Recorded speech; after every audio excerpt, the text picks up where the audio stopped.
ایک ہوتا ہے لینڈ یوز ٹیمپریچر، جو لوکل ٹیمپریچر ہے ہمارا، لینڈ سرفیس ٹیمپریچر جو ہے، ایل ایس ٹی جو ہے نا ہمارا، وہ بہت زیادہ بڑھ رہا ہے، اور اس کی ریزن جو ہے وہ گلوبل سے زیادہ لوکل ہوتی ہے۔ ہم لوگ جو ہے ہماری، اب گرین ایریا دیکھ لیں، گرین سرفیسز دیکھ لیں، ہمارا بہت کم ہے پاکستان میں۔ دو کے بہت ساری کیمپینز چلی ہیں درخت لگانے کی، لیکن ہمارا جو ٹوٹل کور ہے ایوریج جو ہے وہ اراؤنڈ 4% ہے، جو کہ دنیا میں بہت کم ہے۔ جو جو جو دنیا کے ادارے ہیں وہ ریکمینڈ کرتے ہیں کہ 15% سے زیادہ جو ہے فارسٹ کور ہونا چاہیے۔ تو ایک تو یہ ریزن، یہ جو ہم ہیٹ فیس کرتے ہیں نا، بہت زیادہ ہمیں ہیٹ ویوز آتی ہیں اور ٹیمپریچر ہائی ہیں، یہ ایک تو یہ بھی ایک ریزن ہے کہ دو کہ ہماری کنٹریبیوشن بہت کم ہے گرین ہاؤس گیسز کی، لیکن ہم چونکہ ہمارا فارسٹ ایریا بہت کم ہے، ہماری پریکٹسز ایسی ہیں۔ آپ یہ دیکھیں کہ ہم نے اربن فارسٹ بنا دیے ہیں، ہمارے نا کنکریٹ کے فارسٹ ہیں، جی ہمارے ہاں۔ جنگلات نہیں ہیں۔ ہم، ہمارے سٹیز میں آپ یہ دیکھیں کہ گرین سپیسز بہت کم ہیں، ہمارے جو لیونگ سٹائل ہے نا وہ انوائرمنٹ فرینڈلی نہیں ہے۔ تو یہ بہت ساری لوکل جو چیزیں ہیں نا یہ بھی کنٹریبیوٹ کر رہی ہیں۔ ایک تو آل اوور دا ورلڈ ٹیمپریچر تو انکریز ہو رہا ہے، ٹھیک ہے، لیکن امپیکٹ سب سے زیادہ پاکستان میں ہمیں اس لیے ہم فیس اس لیے کرتے ہیں۔ ٹھیک ہے۔ یہ رانا صاحب، یہ جو انپریسیڈنٹڈ ٹیمپریچر آیا ہے، اس کی کیا وجوہات کہ ہم یہ محسوس کرتے رہے ہیں اور ہمیں پتہ چلتا رہا ہے 50 تک، 51 52 تک ٹیمپریچر چلا گیا؟ یہ ہم آپ سے پوچھیں گے، لیکن ایک بریک کا وقت ہوا ہے، بریک لیں گے، بریک کے بعد گفتگو کو آگے بڑھائیں گے۔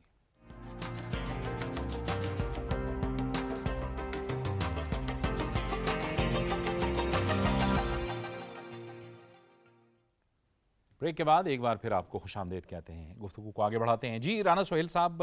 یہ انپریسیڈنٹڈ جس کی ہم بات کر رہے تھے، ٹیمپریچر رائز ہوا، اور ظاہر ہے پھر اتنے وسائل بھی ہمارے ہاں نہیں ہوتے، مسائل بھی ہمیں ان کا سامنا کرنا پڑتا ہے، گرینری بھی اتنی نہیں ہے۔ یہ جو ٹیمپریچر ہم نے دیکھا ہے گزشتہ 2 3 ہفتوں میں، اس کی وجوہات بنیادی طور پر کیا ہیں؟ یہ گلوبل امپیکٹ کی وجہ سے بھی یہ کچھ ہوا ہے، یا پھر ہمارے ہاں بھی کوئی خاص پیٹرن کام کر رہے ہیں؟ جی یہ دیکھیں، اس میں دونوں چیزیں ہیں، اس میں لوکل فینومینا بھی ہے آپ کا، اور گلوبل فینومینا بھی ہے۔ گلوبلی اگر ہم دیکھیں کہ دنیا میں جو کاربن ڈائی آکسائڈ، جو گرین ہاؤس گیسز ہے، اس میں سب سے امپورٹنٹ جو کاربن ڈائی آکسائڈ ہے، ان کی concentration with the passage of time بڑھ رہی ہے، اور پچھلے 100 سال میں یہ 420 ppm سے زیادہ ہو گئی، جس کی وجہ سے جو دنیا کا ٹیمپریچر ہے وہ around 1.2 centigrade, 1.2 to 1.5 centigrade جو انکریز ہو چکا ہے۔ تو ایک تو یہ ہے کہ آل اوور دا گلوب جو ٹیمپریچر کا انکریز ہے یہ گلوبل فینومینا ہے، جس کا مین ریزن جو ہے وہ گرین ہاؤس گیسز ہیں، جن کے جو کہ آپ کے جو فاسل فیولز ہیں ان کی برننگ سے میتھین جو پروڈیوس ہوتی ہے، وہ ایگریکلچرل پریکٹسز جو ہیں، آپ کی جو انڈسٹریلائزیشن ہے، یہ اس میں کنٹریبیوٹ کر رہی ہیں کہ آپ کی گرین ہاؤس گیسز کی کنسنٹریشن بڑھ رہی ہے، اور ساری دنیا کا ٹیمپریچر جو ہے وہ انکریز ہوا۔ اور آپ کو ایک اور چیز میں ایڈ کرتا چلوں کہ جو ہماری زمین ہے اس کا جو ایوریج ٹیمپریچر ہے نا وہ 15 سینٹی گریڈ تھا جب یہ مارز وجود میں، تو اس کا مطلب ابھی جو ٹیمپریچر ہے وہ 16.2 سے کچھ اوپر ہو گیا ہے، تو یہ بڑا سگنیفیکنٹ انکریز ہے ٹیمپریچر میں۔ تو یہ تو ایک گلوبل فینومینا ہے جو کہ آل اوور دا ورلڈ آپ یہ دیکھیں کہ ٹیمپریچر انکریز ہو رہے ہیں، گلیشیئر جو ہیں وہ میلٹ ہو رہے ہیں، اور ٹیمپریچرز ہائی ہیں۔ ایون آپ یورپ میں، مڈل ایسٹ میں دیکھیں، سمرز میں ہائی ٹیمپریچر جو ہیں وہ رپورٹ ہو رہے ہیں، جو پہلے کبھی نہیں دیکھے گئے۔ پاکستان بھی ظاہر ہے اسی گلوب کا حصہ ہے، تو ایک تو اس کی وجہ یہ ہے۔ دوسری وجہ جو ہے وہ لوکل فینومینا، جو جیسے میں نے پہلے آپ سے عرض کیا کہ ایک لینڈ سرفیس ٹیمپریچر ہوتا ہے جو کہ لوکل فینومینا ہے۔ اب اس پہ جو کنٹریبیوٹرز ہیں اس میں ہے ہماری اربنائزیشن، اور ہماری جو اربنائزیشن ہے، لوگ شہروں کی طرف موو ہو رہے ہیں۔ آپ دیکھ رہے ہیں کہ ہمارے شہر جو ہیں وہ ہاریزونٹلی پھیل رہے ہیں ورٹیکلی کی بجائے، اور اس میں پھر آپ کی گروئنگ پاپولیشن ہے، پھر آپ کی جو وہیکلز ہیں ان کو آپ دیکھیں کتنا جو ٹرانسپورٹ آپ کا سسٹم ہے، بہت ساری وہیکلز ہیں جن کی امیشنز ہیں، کیونکہ ہماری پاپولیشن زیادہ ہے، ہمارا پبلک ٹرانسپورٹ کا سسٹم اتنا اچھا نہیں ہے، یا اتنا سفیشینٹ بھی نہیں ہے کہ وہ تمام لوگوں کی ضروریات کو پورا کر سکے۔ اور پھر سٹیز میں مینلی آپ دیکھیں، ایون ابھی تو ہمارے جو رورل ایریاز ہیں، جو دیہات ہیں، ان کو بھی ہم نے خراب کر لیا۔ ہمارے جو ہیں ہم نے کنکریٹ کے فارسٹ کھڑے کر دیے جگہ جگہ پہ۔ آپ کی جو ایون آپ دیکھیں کہ آپ کی جو جب بارشیں نہیں ہوتی ایون راولپنڈی، اسلام آباد اور پاکستان کے بہت سارے سٹیز میں کچھ مہینہ دو پہلے پانی کی شدید کمی کا شکار تھے یہ علاقے جو ہیں. اس کی ریزن کیا ہے؟ ابھی بارشیں ہو رہی ہیں، ابھی فلڈنگ کی صورتحال ہے. بالکل ریزن کہ ہمارے یہاں جو واٹر ہارویسٹنگ کا سسٹم ہے، جو رین واٹر ہارویسٹنگ ہے، جو کہ ریچارج کرے آپ کے گراؤنڈ واٹر کو، ایسا بھی ہمارا کوئی سسٹم نہیں ہے. پھر ہمارا جو زیادہ ہماری کنسنٹریشن ہے، جو ایون ہم اربنائزیشن جو رہائشی کالونیز بنا بھی رہے ہیں نا، ہم گرین ایریاز کو کاٹ کے بنا رہے ہیں. ان کے لیے اسپیسیفائی ہونی چاہیے ایسی لینڈ جو کہ بیرن ہو، جو کہ ایگریکلچر کے یوز میں نہیں آ رہی، جس پہ کوئی فارسٹ نہیں ہے، جس پہ کوئی گرینری نہیں ہے. ٹھیک ہے. تو ہم اس کو مد نظر نہیں رکھتے. زیادہ تر ہم گرین لینڈ کو، ایگریکلچرل لینڈ کو وہ رہائشی مقاصد جو ہے نا اس کے لیے یوز کر رہے ہیں. بالکل تو ہم صحیح. چونکہ یہ جو گرین ایریاز ہیں، جو آپ کی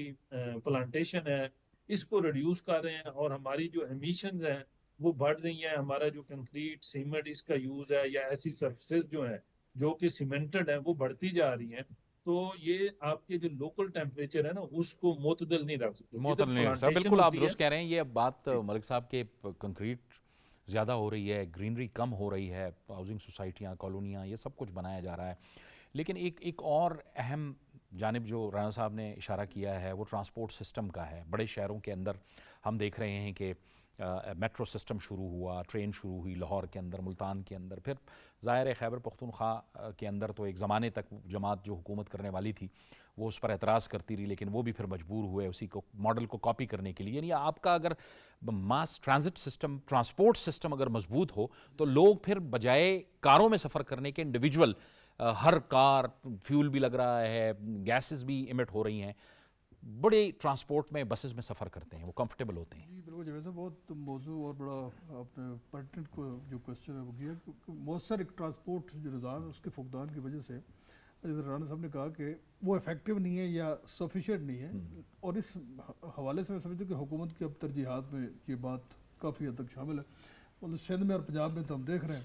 وہاں کی دارالحکومت بھی آپ دیکھیں تو یہاں بھی جو ٹرانسپورٹ سسٹم ہے اس کو بہتر بنانے کے حوالے سے کافی اقدامات کیے ہیں. لیکن یہ بہت پہلے اس کی جو منصوبہ بندی ہے وہ کرنے کی ضرورت تھی. اس کی وجہ یہ ہے کہ جب آپ پبلک ٹرانسپورٹ کو افیکٹو نہیں بناتے اور ان کو یہ سہولیات نہیں دیتے تو یقینی بات ہے کہ جو عام گاڑیوں کا استعمال، اس کی وجہ سے جو گیسز کا اخراج، اس کی وجہ سے جو ماحولیاتی آلودگی ہے اس میں بہت زیادہ اضافہ ہو جاتا ہے. تو پاکستان چند ممالک میں ہے جو موسمیاتی جو تبدیلی ہے اس کی زد میں ہے، اور اس حوالے سے میں سمجھتا ہوں کہ بہت وار فوٹم میں کام کرنے کی ضرورت ہے، کیونکہ اس کے ملٹیپل افیکٹس ہیں. ایک تو یہ کہ معاشی اور اقتصادی جو بحران ہے اس میں بھی اضافہ ہو سکتا ہے.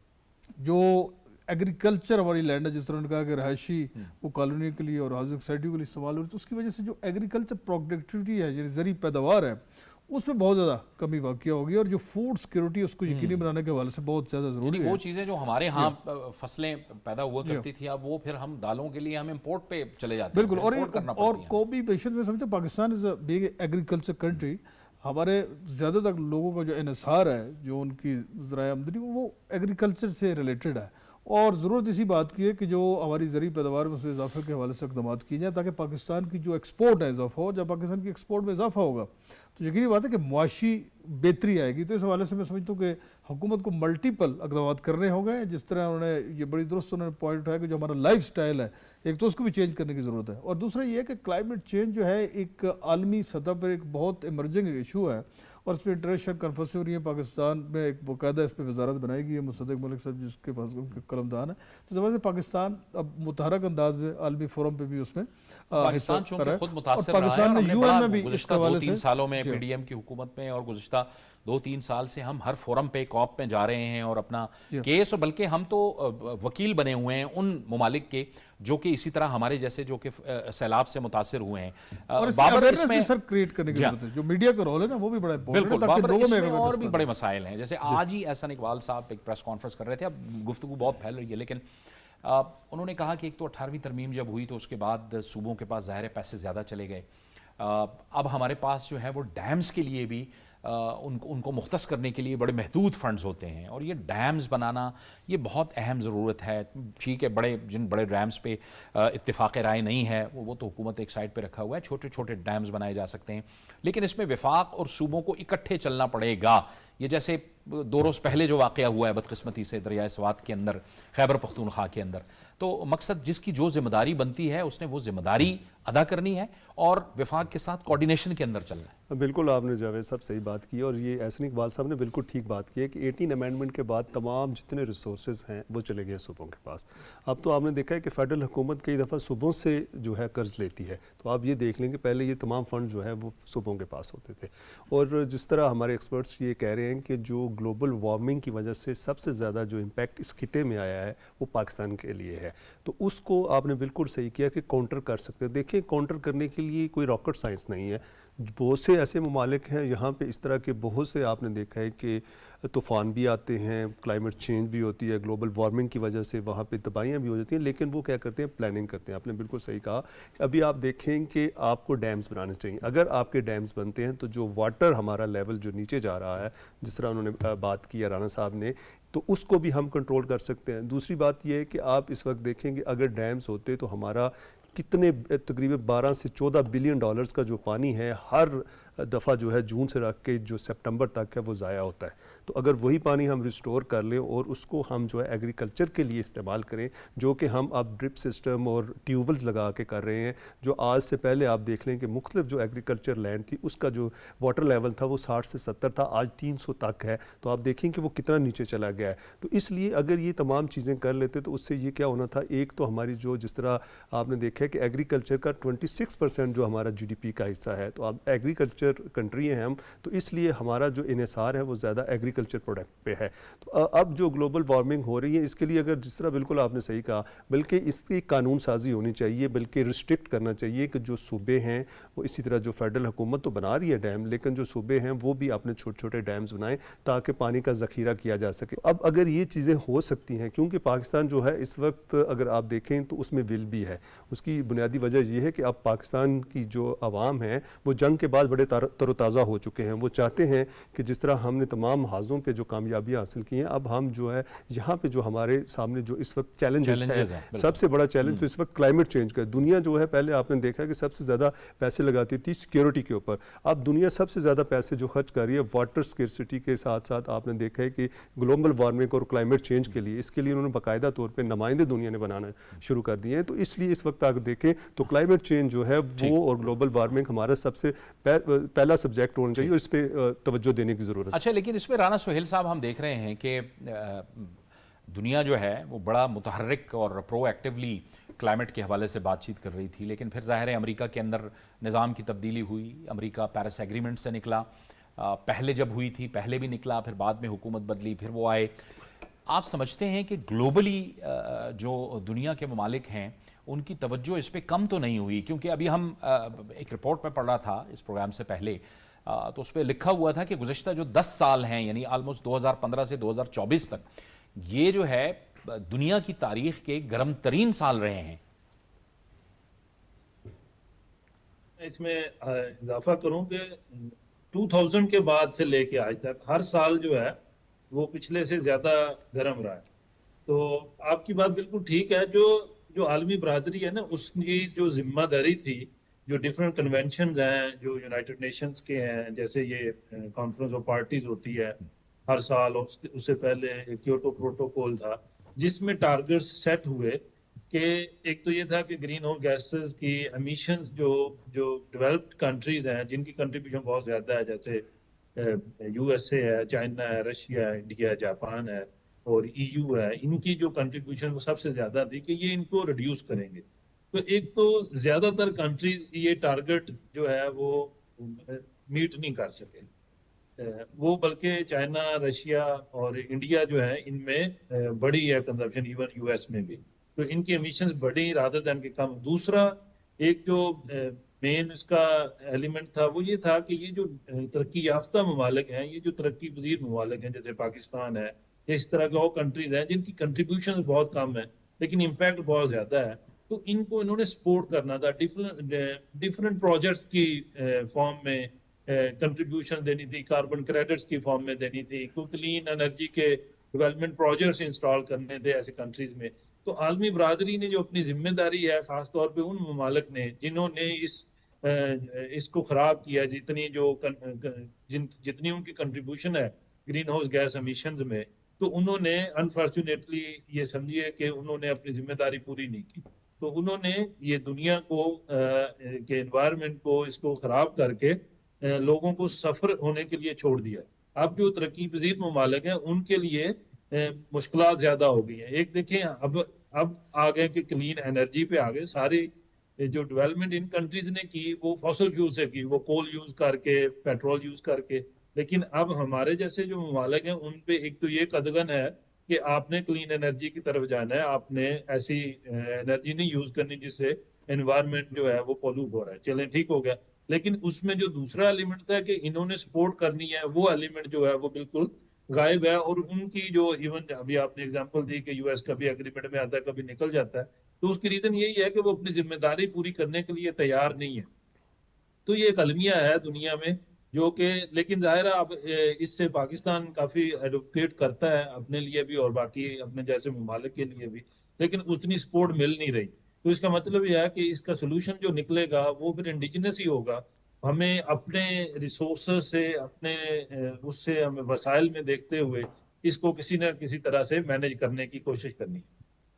اور بالکل آپ درست کہہ رہے ہیں رانا سہیل صاحب کہ دنیا کی توجہ جب کم ہوگی تو پھر ہمیں اپنے وسائل سے ہی یہ سب کچھ کرنا پڑے گا۔ اور کچھ چیزیں تو ایسی ہیں ملک صاحب، میں کوئکلی اگر آپ بتا دیں کہ انتظامی طور پہ ہم فیصلہ کر سکتے ہیں، جیسے یہ سیلاب سے بچاؤ کے ان جگہوں پہ جو آبی گزرگاہیں ہیں وہاں پہ ہوٹل بنے ہوئے ہیں، تجاوزات ہیں،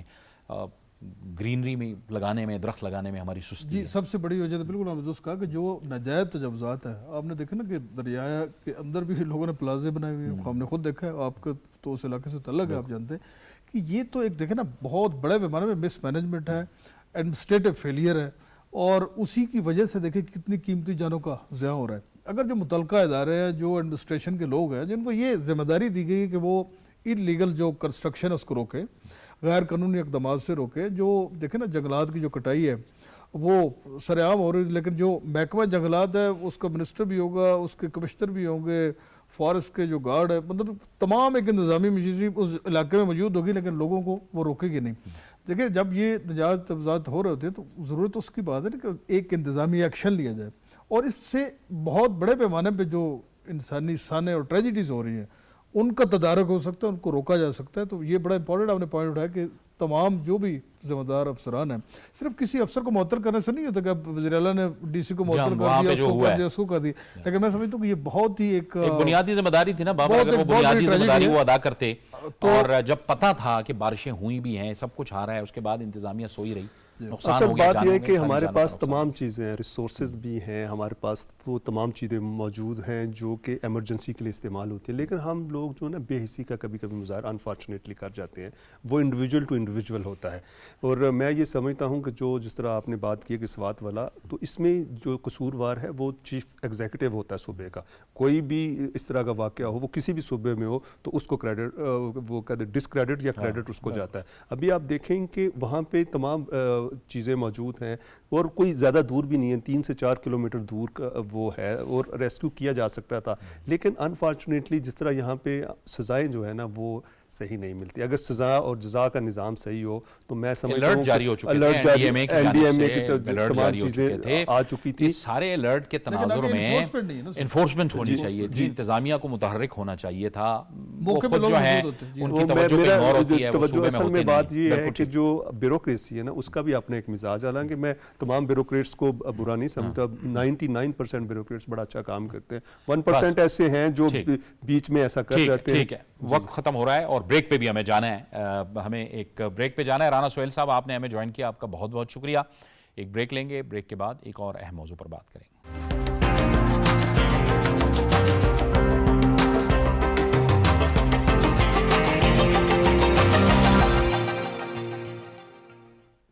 پروگرام میں ایک بار پھر آپ کو خوش آمدید کہتے ہیں۔ میر علی میں افسوسناک واقعہ ہوا ہے، خودکش حملے کے دوران 13 جوان شہید کر دیے، فورسز کے کانوائے پر یہ خودکش حملہ کیا گیا تھا۔ اس کے بعد جو کلیئرنس آپریشن شروع ہوا، اس کے نتیجے میں 14 خوارج کو جو کہ بھارت کے سپانسرڈ فتنہ ہندوستان، فتنہ خوارج تھے، ان کو ہلاک کر دیا گیا ہے۔ صدر اور وزیر اعظم نے بھی اس واقعے کی شدید الفاظ میں مذمت کی ہے۔ دوسری جانب بلوچستان میں بھی ایک آپریشن کیا گیا ہے جس میں 2 جو دہشت گرد ہیں فتنہ ہندوستان ہیں ان کو سیکیورٹی فورسز نے ہلاک کر دیا ہے۔ پروگرام کے اس حصے میں ہم اسی حوالے سے بات کریں گے۔ ہمیں جوائن کر رہے ہیں بریگیڈیئر ریٹائرڈ احمد خان جو کہ دفاعی تجزیہ کار ہیں۔ بریگیڈیئر صاحب آپ کا بہت شکریہ، آپ نے ہمیں جوائن کیا۔ بریگیڈیئر صاحب، ظاہر ہے کہ جس طاقت کے ساتھ سیکیورٹی فورسز نے ان دہشت گردوں کے خلاف، فتنہ خوارج اور فتنہ ہندوستان کے خلاف آپریشن شروع کیا ہے، ان کی بھی یہی کوشش ہے کہ وہ زیادہ سے زیادہ نقصان پہنچانے کی کوشش کریں، لیکن سیکیورٹی فورسز، عوام اور حکومت کا یہ عزم ہے کہ ہر صورت میں ان کو ختم کر کے رہیں گے۔ جی ہاں، بالکل ایسا ہی ہے۔ دیکھیں کہ جس طریقے سے اگر آپ دیکھیں کہ خطے کی صورتحال جو جس طریقے سے پاکستان نے 10 مئی کو اور اس سے مارکہ حق میں یا بنیاد مرصوص میں جس طرح انڈیا کو ہم نے شکست دی تھی، اور اس کے بعد توقع یہی کی جاتی تھی کہ ہائبرڈ وارفیئر اس میں تیزی ہم دیکھیں گے۔ اس ہائبرڈ وارفیئر میں ایک یہ حصہ ہے دہشت گردی کا، جو فتنہ الخارج کو خیبر پختونخوا میں استعمال کر رہا ہے انڈیا، اور فتنہ الہندوستان کو بلوچستان میں استعمال کر رہا ہے، اور اس میں ہم نے پاس میں تیزی دیکھی تھی۔ درمیان میں یقیناً افواج پاکستان سیکیورٹی فورسز نے ان کو شکست دی تھی، لیکن ابھی چند دنوں میں ہم نے دیکھا ان میں کچھ سرج دیکھی ہے۔ اب جو میر علی والا واقعہ ہے، دیکھیں کہ اس میں خاص طور پہ اس ایریا میں جو نام نہاد جو دہشت گرد گروپ ہے، خارجی ہے، وہ گل بہادر گروپ کا یہاں پہ انفلوئنس ہے۔ نارتھ وزیرستان میں بنو کی بات کریں یا جانی خیل کی بات کریں، لیکن یہ اپریٹ کرتے ہیں اکراس دی بارڈر، افغانستان سے آتے ہیں، اور ان کا جو سنٹر ہے وہ خوست ہے اور پکتیکا ہے۔ یہاں پہ یہ گل بہادر گروپ کے وہاں پہ ہے، وہیں سے آتے ہیں۔ لیکن یہاں پہ مسئلہ کیا ہے کہ نارتھ وزیرستان میں یہاں پہ بدقسمتی سے فیسیلیٹیٹرز بھی ہیں، یہاں پہ ایبیٹرز بھی ہیں، اور پھر ایٹ ٹائمز یہ ہوتا ہے کہ وہ مقامی آبادی کو ایز اے شیلڈ کے طور پہ، خواتین کو اور بچوں کو شیلڈ کے طور پہ استعمال کرتے ہیں۔ تو سیکیورٹی فورسز کبھی خواتین یا بچے یا انوسنٹ سویلینز پہ فائر نہیں کرتی ہے، تو دیٹس وائی وہ اس کا یوز کرتے ہیں۔ اب یہ سوال پیدا ہوتا ہے، یہ خودکش گاڑی استعمال کی گئی تھی سمرے میں سیکیورٹی فورسز پہ، وہ کیسے گاڑی تیار ہوئی، کیسے آئی اور کیا ہے، تو جب تک مقامی طور پہ فیسیلیٹیشن نہیں ہوئی تو یہ ممکن نہیں تھا۔ لیکن تاہم دیکھیں کہ اس پہ ایک جو کاؤنٹر کیا، ریزالو شو کیا، تو 14 خارجیوں کو جہنم واصل بھی کیا تھا۔ لیکن جس میں chief of army staff field marshal Asim Munir گئے تھے، انہوں نے بنو کا بھی وزٹ کیا، پشاور کور ہیڈ کوارٹر کا بھی وزٹ کیا، اور انہوں نے بڑے واضح طور پہ کہا کہ جتنے فیسیلیٹیٹرز ہیں، ایبیٹرز ہیں اور پرپریٹرز ہیں، they will be brought to the justice۔ انہوں نے کہا اس پہ تو کوئی معافی کچھ اس پہ نہیں ہوگی۔ اور یہ دیکھیں کہ اس میں واضح، اس میں تو شک ہی نہیں کہ انڈیا کی اس میں انوالومنٹ ہے، تو ہر وہ قدم اٹھایا جائے گا جس میں پاکستانیوں کی جان اور مال کی تحفظ کے لیے جو کچھ ہو سکتا ہے وہ افواج کریں گے۔ تو میرے خیال میں ایک امپورٹنٹ ہے، اور اس لیے ضروری ہے کہ جو صوبائی حکومتیں ہیں، چاہے وہ خیبر پختونخوا کی ہے، وہ بلوچستان کی ہے، ان کا بھی ذمہ داری بنتی ہے، ان کے اپنے جو CJD ہے، پولیس ہے، لیویز ہے، ان کے کیپیسٹی بلڈنگ کے ایشوز ہے، ان کو کرنا ہے، تاکہ سب نے مل کے پاکستان کے تحفظ کرنا ہے۔ بالکل مسعود صاحب، اور اہم بات یہ ہے کہ ایک بار پھر جو ہے یہ اس بات کی ضرورت محسوس ہو رہی ہے کہ افغانستان روکے اس کراس بارڈر ٹیررزم کو، کیونکہ جو آپ ذکر کر رہے ہیں پکتیا، خوست، یہ علاقے استعمال ہو رہے ہیں، یعنی کہ اب بھی افغانستان کا جو بارڈر ہے وہ استعمال ہو رہا ہے، حالانکہ ریسنٹلی ہم نے کافی افغانستان کے ساتھ انگیج بھی کیا ہے ان معاملات پر۔ جی ہاں، دیکھیں بہت امپورٹنٹ بات تھی، اور ہمیں جس طرح ابھی انڈیکیشنز ملے، جو میسیجنگ ہوئی ہے، یا جس طریقے سے پاکستانی یہاں سے ہمارے فارن منسٹر گئے ہیں، پھر یہاں سے ایمبیسڈر صادق کے ساتھ چائنیز اسپیشل انوائٹ تھے وہ گئے تھے، پھر ابھی بیجنگ میں جو ملاقاتیں ہوئی، پھر افغانستان کا CPEC میں شامل ہونا، اور ایک ریلوے لائن اینڈ سو بہت سارے کنسپٹ جو آیا تھا، پھر ایک ڈگری بھی آئی تھی، ایک فتویٰ آیا تھا مولا ہیبت اللہ اخونزادہ کی طرف سے کہ یہ جہاد نہیں ہے۔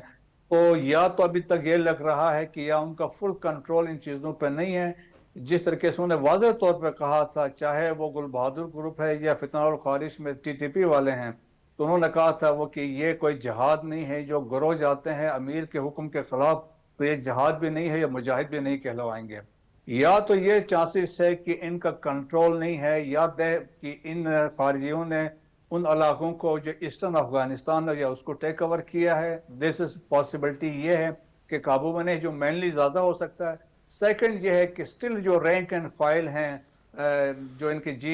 جو جنرل ڈائریکٹر آف انٹیلیجنس ہے یا دوسرے کمانڈرز ہیں، وہ اسٹل دے آر فیسیلیٹیٹنگ جو انڈین پراکسیز ہے، انڈین فیسیلیٹیٹرز وہاں پہ بیٹھے ہوئے ہیں، ان کو ابھی تک وہاں سے یوز کر رہے ہیں۔ لیکن میرا خیال میں ایک بڑا واضح موقف چیف آف آرمی اسٹاف نے دیا ہے، اور انہوں نے کہا کہ اس پر ہم کوئی کمپرومائز نہیں کریں گے۔ جہاں ہم نے انڈیا کو لٹا دیا تھا اور باقیوں کے ساتھ بھی کیا تھا، تو میرا خیال میں ان کا ساتھ انگیج کرنا کوئی مشکل کام نہیں ہے۔ تو میرا خیال میں ابھی بھی ہم کوشش کر رہے ہیں کہ بات چیت سے چیزیں سیٹل ہو جائیں، نہیں ہوں گے تو دیکھیں آپشنز پاکستان کے پاس بہت ہیں، میرا خیال میں وہ پھر ایکسرسائز کرنے پڑیں گے۔ بالکل صحیح ہے، اور یہ یقینی طور پہ افغانستان کی بھی بڑی ذمہ داری ایک بنتی ہے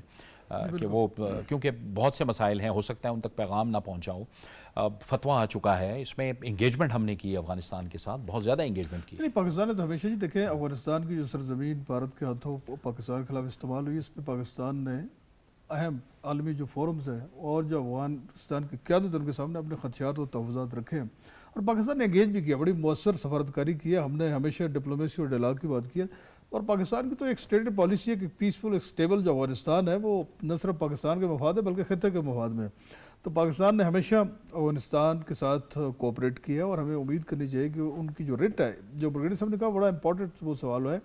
کہ طالبان حکومت کی جو حکومتی عملداری ہے وہ نہ ہونے کے برابر نظر آ رہی ہے۔ اگر ان کا کنٹرول ہوتا ہے، یقینی بات ہے کہ وہ اپنی سرزمین استعمال نہ کرنے دیتے۔ اب دیکھیں جو 10 مئی کو بھارت کو تضییق امیز افواج پاکستان کے ہاتھوں بھرپور فوجی کارروائی کے نتیجے میں جو شکست ہوئی ہے، تو ہمارا جو ازلی دشمن ہے وہ ایک شکست خوردہ ہے، اور یقینی بات ہے کہ وہ ان انوسینٹ لوگوں کو ٹارگٹ بنانے کے حوالے سے اور پاکستان کو ڈی اسٹیبلائز کرنے کے حوالے سے اور سی پیک کے راستے میں رکاوٹیں کھڑی کرنے کے حوالے سے اس طرح کی جو دہشت گردی ہے، انتہا پسندی ہے، جو کراس بارڈر ٹیررزم ہے، اور شروع سے بھارت جو ہے ٹیررزم کو فنانس کرتا ہے، اور اس کے شواہد پاکستان نے اقوام متحدہ اور تمام دنیا کے سامنے رکھے ہیں۔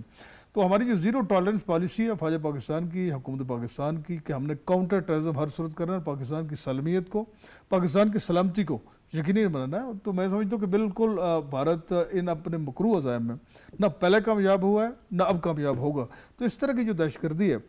اس کے تدارک کے حوالے سے ایک بہت مؤثر کارروائی کی ہے، اور آج بھی ابھی تھوڑی دیر پہلے انٹیلیجنس بیس جو آپریشن ہے جس میں بہت زیادہ خارجیوں کو جو ہے وہ مارا گیا ہے، تو لیکن یہ ایک بہت گریو کنسرن ہے اور ایک لمحہ فکریہ بھی ہے کہ افغانستان کی سرزمین کا پاکستان کے خلاف مسلسل کئی دہائیوں سے استعمال ہونا اور وہاں سے دہشت گردوں کی جو نقل و حرکت ہے، اس کے نتیجے میں سمجھتا ہوں کہ پاکستان نے اپنے سفارتی سطح پر ملیٹریلی اپنے ڈپلومیٹک فرنٹ پہ افغانستان کو یہ باور کرایا کہ ان کو اس کو روکنا ہوگا، یہ جو نقل و حرکت غیر قانونی جو دہشت گردوں کی ہے اور دہشت گرد وہاں چھپی ہوئی ہیں، تو اس کو روکنے کے حوالے سے اب یقینی ایسے اقدامات کرنے ہوں گے، جس طرح چین کی اس میں بڑی بھرپور انوالومنٹ ہے، جس طرح سی پیک کا ذکر کیا برگیڈیئر صاحب نے۔ تو دیکھیں وہاں بھی جو معاشی اس کے جو ثمرات لوگوں تک پہنچنے ہیں، تو افغانستان کی حکومت کو یہ چاہیے کہ جو ان کو اقتصادی اور معاشی اور جو سیکیورٹی چیلنجز ہیں اس کو اوور کم کرنے کے حوالے سے وہاں کی حکومت کو اپنی ریٹ کو یقیناً اسٹیبلش کرنا ہوگا۔ اگر وہ اسٹیبلش نہیں کرے گے اور یہ بھارت کا اس طرح وہاں پر مداخلت رہے گی، تو یہ ان کی حکومت کے لیے ایک بہت بڑا امتحان ہوگا اور اس سے ان کی انٹرنیشنلی اور زیادہ بدنامی کا باعث بنے گا۔ بابر، یہ جو پاکستان نے بھارت کے ساتھ کیا ہے جنگ میں، یہ جو ایک صورتحال بنی ہوئی ہے یا دہشت گردی کے واقعات ہو رہے ہیں، اس کے خدشات ظاہر بھی کیے جا رہے تھے کہ وہ فرسٹریٹڈ ہے، بوکھلایا ہوا ہے، وہ اپنی پراکسیز کے ذریعے سے ایسی حرکتیں کرے گا۔ جی بالکل جاوید صاحب، وہ ہمیشہ ہی پراکسی سے کرتا ہے۔ آپ نے دیکھا وہ کشمیر ہو تو وہاں پراکسی کرتا ہے، سری لنکا میں پراکسی کرتا ہے، بھوٹان میں پراکسی کی، بنگلہ دیش میں پراکسی کی، اور سب سے زیادہ جو اس کو کھٹکتا ہے سب سے زیادہ ملک تو وہ پاکستان ہے۔ اب وہ اپنی پراکسیز کے ذریعے جو افغانستان کے تھرو، پہلے وہ آپ نے دیکھا ہے کہ ایران کے راستے وہ کرتا ہوتا تھا بلوچستان میں، اب افغانستان کے تھرو۔ لیکن جو میٹنگ ہوئی تھی فارن منسٹرز کی چائنا میں، تو اس کے بعد ہمیں بڑی ہوپ ملی تھی، کیونکہ اس کے بعد ڈیسائیڈ ہوا تھا کہ فل فلیج جو آپ کا امبیسڈر جو ہے وہ بھی وہاں پر چلا جائے گا، اور افغانستان کی جو انٹیلیجنس تھی، وہاں کے جو امیر تھے، انہوں نے یقین دلایا تھا کہ آئندہ کے بعد جو ہے فتویٰ بھی جاری کیا تھا کہ آئندہ کے بعد کوئی بھی فتنہ الخوارج جو ہے وہ افغانستان کی بارڈر سے نہیں آئے گا۔ لیکن آپ نے دیکھا ہے کہ بالکل آپ نے صحیح نقطہ اٹھایا ہے کہ جب سے اس کو جنگ جنگ میں شکست ہوئی ہے بھارت کو، تو فتنہ الہندوستان جو ہے فتنہ الخوارج کے ذریعے پاکستان کے ان علاقوں کو ٹارگٹ کر رہا ہے جو بارڈر کے ایریا ہیں، باقی جگہوں پہ تو وہ پہنچ نہیں پاتے۔ ابھی آپ دیکھیں کہ افغانستان کی جو حکومت ہے، اس کی جو انٹیلیجنس ایجنسیز ہیں، ان کے ساتھ ظاہر ہے یقیناً ہم بات کر رہے ہوں گے، ان کو دو ٹوک الفاظ میں کہنا چاہیے کہ اب یا اگر آپ سے یہ کنٹرول نہیں ہوتے تو پھر ہم آپ کے علاقوں میں آ کے ان کے اوپر کارروائیاں کریں گے، جو کہ پھر آپ کہیں گے جی ہماری ساورینٹی کا مسئلہ ہے۔ تو ان کو دو ٹوک الفاظ میں جس طرح آرمی چیف فیلڈ مارشل نے کہہ دیا ہے کہ ہم ان کا کلا کما کریں گے، ان کو چھوڑیں گے نہیں، لیکن جو پاکستان ہے وہ ہمیشہ چاہتا ہے کہ افغانستان میں امن ہو۔ اب دیکھیں کہ لینڈ لاکڈ ہے انڈیا افغانستان کے حوالے سے، اپنی پراکسیز کے ذریعے وہاں پہ انویسٹمنٹ کرتا ہے، یقیناً ظاہر ہے اس کا اپنا وہاں پہ نیٹ ورک ہوگا، لیکن اگر افغانستان نے آگے ترقی کرنی ہے، افغانستان نے اپنے آپ کو سٹیبل کرنا ہے فائنینشلی، اکنامیکلی یا اسٹریٹجیکلی، اور آپ نے دیکھا ہے کہ سیکیورٹی وائز، تو پھر اس کو سب سے زیادہ تعاون جو ہے وہ پاکستان کے ساتھ کرنا پڑے گا۔ پاکستان پڑوسی ہے، پاکستان ہمیشہ سے اس کے لیے آواز بھی اٹھاتا رہا ہے، اور اس کا جو مستقبل ہے وہ پاکستان اور چین کے ساتھ ہی ہے۔ جو آپ درست کہہ رہے ہیں بریگیڈیئر صاحب، جو عالمی فورمز پہ بھارت کا حال ہوا ہے، یہ جو حال ہی میں SCO میں ہوا ہے، اس نے اعلامیے پر دستخط کرنے سے انکار کر دیا، پہلگام پہ وہ کچھ دنیا کے سامنے پیش نہیں کر سکا، پوری دنیا پاکستان کے موقف کی پذیرائی کر رہی ہے اور پاکستان کے موقف کو وزن دے رہی ہے۔ پھر برکس کے اندر جو کچھ ہو رہا ہے، برکس میں بھی ایک یہ بھارت موجود ہے، لیکن برکس خود کہتا ہے کہ یہ اہداف میں بہت بڑی رکاوٹ ہے۔ آپ کو لگتا ہے کہ اب پوری دنیا نے اس خطے کے اندر سپوائلر کو پہچان لیا ہے کہ سپوائلنگ کون کرتا ہے؟ جی ہاں، بالکل ایگزیکٹلی یہی ہوا ہے۔ اب پہلگام کا جو فالس فلیگ آپریشن تھا، اس کے بعد جو ان کے ساتھ ایک تو پاکستان نے جو ان کی آپ کے جو شکست دی ہے، تو ایک وہ، اور اس کے بعد دیکھیں انہوں نے ڈیلیگیشنز بھیجا اور پھر انہوں نے ایک اپنا نیریٹو بلڈ کیا، اس کو پیش کیا، تو کسی نے ایکسیپٹ نہیں کیا، اور وہ رو پیٹ کے کہہ رہے تھے کہ بھائی آپ کولمبیا میں ہم نے ششی تھرور کو دیکھا، وہ کس طرح وہاں سے باتیں کر رہا تھا، یا باقی جگہوں پہ کوئی ایویڈنس نہیں تھا۔ دیکھیں ایون جہاں پہ SCO کی اب جو میٹنگ ہوئی، راجناتھ سنگھ نے وہاں پہ کوئی بات نہیں کی، ایسی کوئی ثبوت نہیں دیا وہاں پہ، تو خواجہ صاحب نے بالکل ایک کنکریٹ باتیں کی ہیں، یا ہمارے نیشنل سیکیورٹی ایڈوائزر پہلے گئے تھے، انہوں نے زبردست باتیں کی ہیں، تو وہ اتنی تھا۔ اب دیکھیں دنیا دیکھتی ہے، SCO کے فورم میں دیکھا کہ ڈبل سٹینڈرڈز نظر آئے، جہاں پہ انہوں نے اسرائیل کی کوئی بات نہیں کی، امریکہ کی کوئی بات نہیں کی، اور ایران کے ساتھ کہا کہ ہم بڑے اسٹریٹجک پارٹنر ہیں، لیکن ان کے پیٹ میں چھرا گھونپا انہوں نے۔ اب ایران کو بھی پتہ چلنا چاہیے کہاں سٹینڈ کرتے ہیں۔ انٹرنیشنل کمیونٹی اب جانتی ہے پاکستان کی ریلیونس جو ہے وہ اسٹیبلش ہوئی ہے، اور وہ سمجھتے ہیں، وہ پیئر کمپٹیٹر جسے کہتے ہیں، کہ دنیا اگر ساؤتھ ایشیا میں اگر کوئی انڈیا کو ناکو چینل چبوا سکتا ہے وہ پاکستان ہے۔ دیٹس وائی دیکھیں اب پریزیڈنٹ ٹرمپ نے 18 دفعہ تو کہا کہ ہم نے پاکستان اور انڈیا کے درمیان سیز فائر کروائی، لیڈرشپ بہت زبردست ہے، لوگ بڑے ذہین ہیں، سو آپ کی ریلیونس بڑھ گئی۔ آپ دیکھیں فیلڈ مارشل جا کے مل رہے ہیں پریزیڈنٹ ٹرمپ سے، تو وہ آپ کے لیے آنر ہے، وہ کہتا ہے کہ it was an honour for me. So relevance یہ آپ کی پاکستان کی وہ اسٹیبلش ہوئی ہے۔ سو اب کوئی ان کو بائک آئیڈیا نہیں کر رہا ہے۔ SCO مجھے لگتا ہے SCO یا برکس سے بھی نکل جائیں گے، کیونکہ وہاں پہ ان کی جو باتیں ہیں ابھی وہاں جا کے پھنس گئے ہیں، تو وہاں پہ جا کے ان سے کوئی بات بن نہیں رہی ہے۔ اور پھر امریکہ بھی سمجھ رہا ہے کہ جس گھوڑے پہ ہم نے شرط لگائی تھی، یہ تو پاکستان کے سامنے لیٹ گیا، تو چائنا کے سامنے یہ کیسے کھڑا ہو سکتا ہے؟ تو بہت سارے اس طریقے سے ہیں، تو دیٹس وائی ان کی ابھی بھی ہر وہ ممکن کوشش ہے کہ پاکستان کو ڈیسٹیبلائز ان پراکسیز کے ذریعے کیا جائے، جو افغانستان کے سائل یوز کرے، یا ایران کے اندر سے بھی جو سائل ہیں وہاں پہ BLA کی پریزنس کا پتہ چل گیا ہے، اور ان کے نیکسس بھی اسٹیبلش ہوئے، موساد کے ساتھ ہیں، کردوں کے ساتھ ہے، اور ایک گٹھ جوڑ بنا ہے to destabilize Iran as well as Pakistan. تو میرا خیال میں ایران کے لیے بھی اٹس ویری امپورٹنٹ نو کہ BLA BLF کے وہاں پہ جو ہیں پریڈ کر رہے ہیں ان کو وہاں سے ٹھکانے لگائے۔ اسی طرح افغانستان کے لیے، کیونکہ ہماری خواہش ہے دیکھیں کہ افغانستان میں پیس ہو، سٹیبلٹی ہو، وہ پھر اس کا مطلب ہے پیس اینڈ سٹیبلٹی ان پاکستان، اور ایک کنیکٹیوٹی سینٹرل ایشیا کے ساتھ ہوگی۔ سو اس کے لیے سب کا فائدہ یہی ہے۔ لیکن چیف نے ایک بہت امپورٹنٹ چیز کہی ہے کہ ہر پاس میں بھی انہوں نے کہا تھا کہ ہر ایک پاکستانی کے جو زندگی ہے وہ امپورٹنٹ ہے as compare to over relation with Afghanistan. آج بھی کل بھی انہوں نے یہ کہا کہ ہر پاکستانی کے خون کا حساب لیا جائے گا، اور انہوں نے کہا سزا ہوگی اور ڈسیسو اور سوئفٹ ایکشن ہمارا ہوگا۔ تو میرا خیال میں ان لوگوں کو احساس ہونا چاہیے، جس طریقے سے ہم نے انڈیا کے خلاف ایکشن لیا ہے،